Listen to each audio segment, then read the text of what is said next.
Coach Jason Candle, junior quarterback Brian Kovac, Coach Bill. Yeah, obviously disappointed with the outcome of the football game. Credit to Coach Stockstill and his team for getting a win today, and a bittersweet deal and tough thing here for me to watch this senior class go out today, because these guys have given a lot to us and poured their heart and soul into this football program, and we really want to get this W for them today. So a lot of lessons to be learned today, and a lot of things that we have to work on and clean up throughout this offseason, and we've got a big January ahead of us. So with that being said, take your questions. Well, I think, gained a lot of yards in the first half on offense and didn't score a lot of points. Third quarter was a stalemate and a little bit of a lull, and just didn't make some of the tough plays, I thought, in the second half offensively. And, too many penalties, the self-inflicted stuff on both sides of the football. And when you get into a game against a really good team, that caught up to us and haunted us today.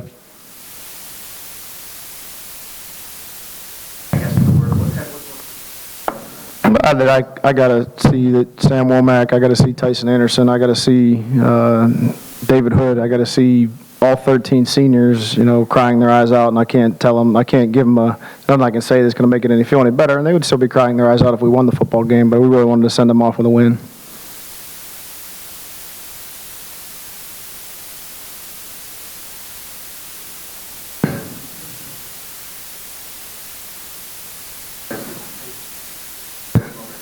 Yeah, we simulated a snap count with the field goal team and kind of called a deal there to try to draw them off sides, and the play clock was down, and we went ahead and kicked it, and we missed it. And that's field goal kicking has not been a strong suit of us here to finish the season. It's something we certainly have to address in the off season.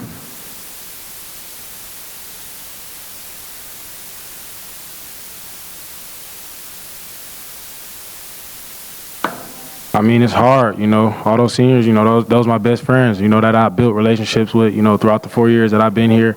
So, it's hard, look them in the eyes to just see their face and just know we're not going to be together no more. So, it's just tough. It's just tough to deal with.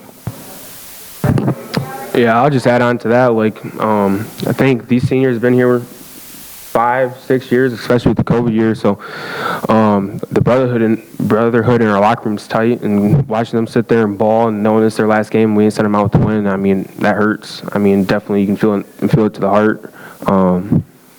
It's definitely gonna be a hole there, but you can try to use that, turn around, use the motivation, get better in January and spring, winter workouts and spring ball, and continue to push forward.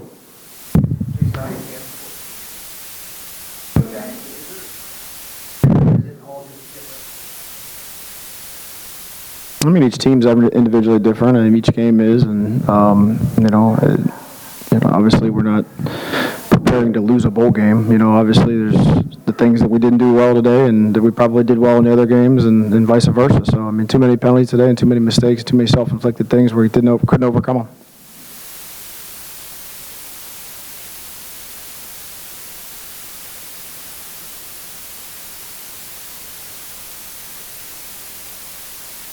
Everybody wants to start the season out. Everybody wants to end up in Detroit and win a MAC championship. Only one team gets to do that. So every other team is disappointed.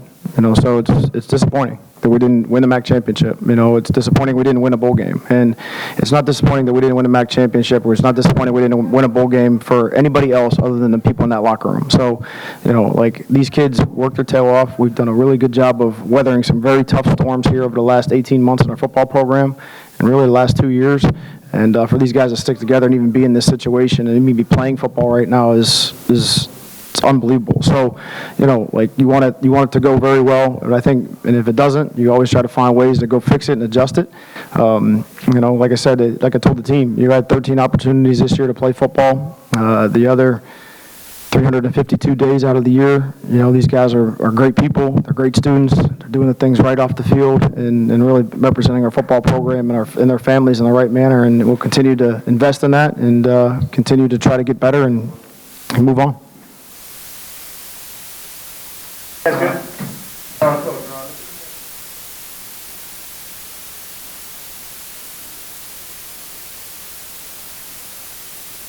Yeah, I think it's, like I said, it's, you're addressing your team today for the last time. This is the last time this group will ever be together in a locker room, and then And we'll get back in January and get back to work. You know, we've got, you know, it's ironic that I think that, you know, we're the #1 team in the country this year and not turning the football over, but we were probably one of the more penalized teams in the country. So, you know, I think there's some things there from a discipline standpoint that we have to tighten the screws on, that we got to make sure that we fix. Maybe some practice habits that we have to figure out and take a look at, and then really get under the microscope and find out what's up, you know, and do a good job of evaluating that. And that starts with me, it starts with the coaches, and that really goes down to everybody in the program. So, you know, that's a challenge every offseason, and you always are trying to find ways to improve and trying to find ways to better your program, and that's what we'll go to work in January to do. That's good? Thank you. Yep.